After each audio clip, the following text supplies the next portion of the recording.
दोस्तों नमस्कार। मैं कपिल रस्तोगी स्वागत करता हूं आपका मार्केट स्टडीज़ पर। दोस्तों बात करने वाले हैं container corporation of India limited की, यानी कि कॉनकॉर की। सबसे पहले मैं आपको रेजिस्टेंस सपोर्ट लेवल बता देता हूं। नहीं, सबसे पहले हम लोग शुरुआत करेंगे कि बेसिकली ये कंपनी करती क्या है। अगर आपने इसके शेयर होल्ड किए हुए हैं, अगर आप इसके शेयर होल्डर हैं, तो ये वीडियो आपके लिए देखना बहुत ज़्यादा ज़रूरी हो जाता है। और अगर अभी तक आपने इसके अंदर इन्वेस्टमेंट नहीं की है, तो मैं आपको बता दूं कि इसने बहुत ही तगड़ा रिटर्न बनाकर पास्ट में अपने निवेशकों को दिया है। अभी आप इसके अंदर एक बियरिश फ्लैग पैटर्न देख रहे हैं। अगर टेक्निकली आपको ये बात समझ में नहीं आई तो मैं आप लोगों को डिटेल में ये बात इत्मीनान से समझा दूंगा, लेकिन सबसे पहले आप लोग इसके फंडामेंटल्स को देखिए। Container corporation of India basically काम क्या करता है? ये एक अनडिस्प्यूटेड मार्केट लीडर है, राइट। और अनडिस्प्यूटेड मार्केट लीडर है ये। बेसिकली जो आप रेल ट्रांसपोर्ट के अंदर कंटेनर से जो माल शिफ्ट होता हुआ देखते हैं, या पोर्ट्स पर, एयर कार्गोस पर जो आप काम देखते हैं, वो काम कंटेनर कॉरपोरेशन ऑफ इंडिया करता हुआ नजर आता है। काफी तगड़ा रिटर्न इसने पास में बना के दिया है, लेकिन अभी लास्ट डे पर आपको इसके अंदर 11% की तेजी देखने को मिली है। आप देख सकते हैं यहाँ पर आपको नजर आएगा कि 11% ये लास्ट डे पर आपको इसके अंदर तेजी देखने को मिली है। क्या बड़े कारण हैं क्यों इसके अंदर 11% की तेजी देखने को मिली है? कुछ बड़ी बातें जो मैं आपको यहाँ समझाऊंगा, जो आज से पहले आपको इन चीज़ों के बारे में क्लैरिटी नहीं होगी। रशिया यूक्रेन वॉर के बीच में रशिया के ऊपर सैंक्शंस लगते हुए नजर आ रहे हैं। उन सैंक्शंस की वजह से रशिया को बहुत सारी कंट्रीज़ ने एक्सपोर्ट करने के लिए मना कर दिया है। वहीं रशिया के पुतिन की तरफ से ये बयान आया है कि हम लोग इंपोर्ट एक्सपोर्ट जो हैं वो चाइना और इंडिया के थ्रू अपना पूरा कर लेंगे। ये बात बहुत हद तक इंडिया को सपोर्ट करती हुई नजर आ रही है। हालांकि इसका इम्पैक्ट जो है, इसके जो आफ्टर इफेक्ट्स हैं, वो आने वाले टाइम पर इंडिया को झेलने पड़ सकते हैं। अभी फिलहाल की पोजीशन पर देखें तो आपको इनके कंटेनर यानी एक्सपोर्ट के काम में आपको तेजी आती हुई दिख रही है। तो इन कामों की वजह से जो रिपोर्ट जारी हुई है और जो इसका बैक रेडी हुआ है, उसकी वजह से आपको सडनली ये न्यूज़ जो निकल कर आई थी कि रशिया की तरफ से बयान आया है कि हम जो फार्मा सेक्टर की जो मेडिसिन सेक्टर है और जो इम्पोर्टेंट चीज़ें रशिया इंडिया से इंपोर्ट करता है, उसके अंदर आपको तेजी देखने को मिल सकती है, जिसकी वजह से आपको कंटेनर कॉरपोरेशन ऑफ इंडिया के स्टॉक में इतनी तगड़ी रैली देखने को मिली है। तो ये बात आपको कहीं और से नहीं पता चलने वाली है। बात करते हैं कि इसके फंडामेंटल्स कैसे हैं, तो अब आते हैं फंडामेंटल्स के ऊपर। 42,000 करोड़ का मार्केट कैप है, 690 इसका करंट प्राइस है, 754 और 542 52 वीक हाई और लो है। इसका जो स्टॉक का पी है वो 51.1 का है। प्राइस टू बुक वैल्यू 176 की है, यानी कि प्राइस टू बुक वैल्यू के हिसाब से ये आपको एक्सपेंसिव वैल्यूएशन पर इस समय ट्रेड करता हुआ नजर आ रहा है। लेकिन एक कमाई कर देने वाला शेयर है, इसलिए आपको ये हमेशा प्रीमियम के ऊपर ही मिलता हुआ दिखाई देगा। आरओसी और आरओई यानी return on capital employed and return on equity इतने इफेक्टिव नज़र नहीं आते हैं। हालांकि कंपनी जो है वो डिविडेंड अच्छा पे करती है। एंड उसके बाद हम देखें तो जो प्रमोटर होल्डिंग है वो 54% के आसपास हमें यहाँ देखने को मिल रही है, और उसमें से कुछ भी प्लेज नहीं है।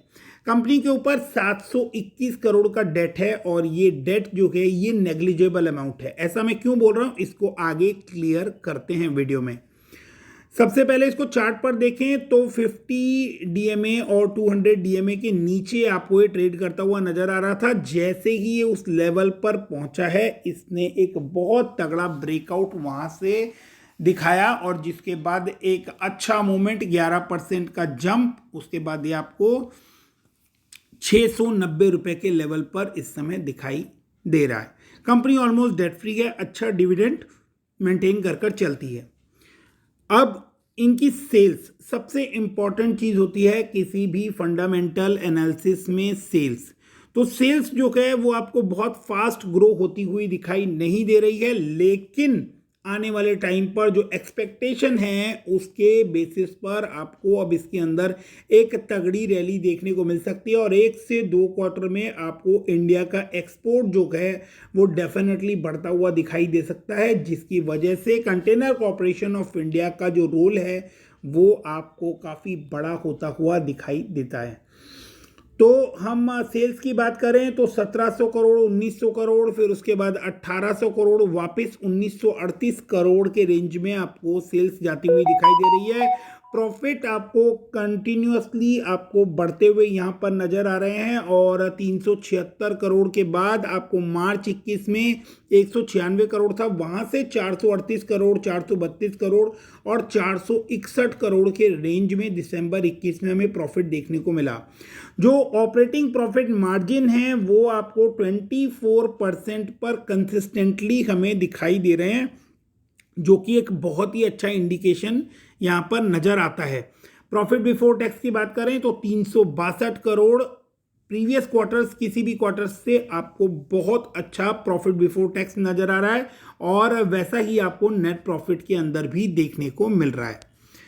एनुअल बात करें तो एनुअल में आप देखेंगे कि जो ट्रेलिंग 12 मंथ्स की फिगर है वो आपको प्रीवियस सभी ईयर्स से ज़्यादा देखने को मिल रही है, चाहे वो सेल्स हो और चाहे आपको वो ऑपरेटिंग प्रॉफिट हो। मार्च 20 के बाद आपको ऑपरेटिंग प्रॉफिट एकदम से गिरते हुए दिखाई दिए थे, 1047 करोड़ रह गया था और वो अब वापस 1527 करोड़ के ऊपर जाता हुआ दिखाई दे रहा है। नेट प्रॉफिट की बात करें तो नेट प्रॉफिट ट्रेलिंग 12 मंथ्स में, जो कि प्रीवियस 2 ईयर से आपको डाउन होता हुआ दिखाई दे रहा था, 400 करोड़ 500 करोड़ के रेंज में आ गया था, वो अब आपको 823 करोड़ रुपए यहाँ पर नजर आ रहा है। हालांकि यहाँ पर अभी टैक्स की एडजस्टमेंट जो है वो नहीं हुई है।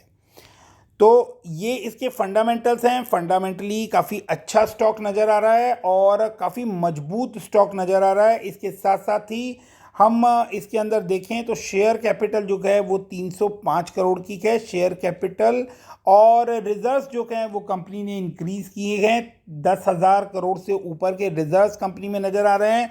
बोरोइंग्स जो है वो आपको 721 करोड़ की देखने को मिल रही है, लेकिन वो बोरोइंग्स जो है वो आपको क्यों डेट फ्री बोली जा रही है, क्योंकि आप देख सकते हैं कि अगर यहाँ पर हम अदर एसेट्स में कैश इक्विवेलेंट की पोजीशन देखें तो 2900 करोड़ के कैश कंपनी के पास है, जिसके अगेंस्ट में 721 करोड़ का डेट नज़र आता है। इसलिए यहाँ पर ये ऑलमोस्ट एक नेग्लिजिबल अमाउंट है, जिसकी वजह से आपको कॉनकोर का स्टॉक जो है वो एक डेट फ्री स्टॉक की तरह ट्रीट किया जा सकता है। प्रमोटर होल्डिंग्स की बात करें, शेयर होल्डिंग पैटर्न की बात करें तो 54% जो है वो प्रमोटर के पास होल्ड है। डीआईआईज ने इसके अंदर 16% की होल्डिंग ले रखी है, गवर्नमेंट के पास 0.12% की होल्डिंग है। वहीं एफआईआईज ने इसके अंदर थोड़ी बिकवाली की है, लेकिन अभी भी एफआईआईज के पास 25% की होल्डिंग नज़र आती है। वहीं पब्लिक के पास अगर हम देखें तो 4.65% की होल्डिंग है, यानी मेजॉरिटी स्टेक जो है वो आपको बहुत ही स्ट्रॉन्ग हैंड्स के अंदर देखने को मिलता है। तो शेयर होल्डिंग पैटर्न से लेकर और बाकी फंडामेंटल वाइज कॉनकोर का जो स्टॉक है वो आपको बहुत ही वेल इन प्लेस नज़र आता है। फ्यूचर ग्रोथ एंड डिमांड इस काम की बहुत ज़्यादा नज़र आती है। अब हम चलते हैं इसको टेक्निकली चार्ट पर समझने के लिए। चार्ट पर कुछ ज़रूरी बातें अब समझ लेते हैं, क्योंकि फंडामेंटल्स अब पूरे हो चुके हैं। तो चार्ट पर जब हम इसे देखते हैं तो आप देख पाएंगे यहाँ पर कि ये एक सपोर्ट लाइन के ऊपर आपको ट्रेवल करता हुआ दिख रहा था और अब इसने यहाँ पर इस लेवल पर इसके अंदर ब्रेकआउट दिया है। ब्रेकआउट के बाद एक ये नई रेंज के अंदर जाता हुआ दिखाई दिया, जो कि आपको यहाँ सपोर्ट लेती हुई और यहाँ रेजिस्टेंस फेस करती हुई दिखाई दे रही है। तो सपोर्ट आप देखेंगे कि सपोर्ट कौन कौन से पॉइंट पर बन रहा है। तो यहाँ इस लेवल पर आप देख सकते हैं कि इसने सपोर्ट लिया है, और रेजिस्टेंस देखेंगे कि यहाँ पर इन लेवल्स पर इसने रेजिस्टेंस फेस किया है, और इसके बाद अब आपको इसके अंदर एक ब्रेकआउट आता हुआ दिख रहा है, और ये वो ब्रेकआउट का पॉइंट है। तो अब ये यहाँ से एक तगड़ा ब्रेकआउट दे चुका है। ब्रेकआउट के बाद क्या लेवल्स बनते हैं, तो सबसे पहले आप देखेंगे कि जहाँ से ऑलमोस्ट इसने इस रेंज के अंदर जो रेंज बाउंड या आपको बियरिश फ्लैग बनता हुआ नजर आ रहा था, इसको इसने ब्रेक कर दिया, और ब्रेक करने के बाद जहाँ से ऑलमोस्ट इसके अंदर इस रेंज में इसने एंट्री ली थी, यानी 600 650 के लेवल पर, उसके आसपास ही इसने यहाँ से ब्रेकआउट भी दे दिया। और इस तगड़े ब्रेकआउट के बाद ये करंटली आपको 690 रुपये के आसपास ट्रेड करता हुआ दिखाई दे रहा है, और 660 रुपये इसका अब एक सपोर्ट के तौर पर काम करता हुआ नजर आएगा।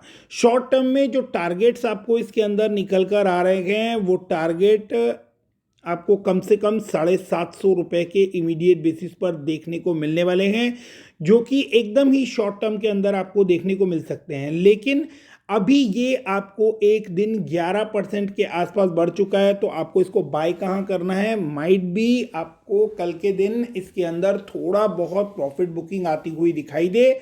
तो अगर ये स्टॉक आपको 650 660 के रेंज में आपको मिलता है, तो डेफिनेटली आपको वहाँ पर इसको बाय कर चलना चाहिए।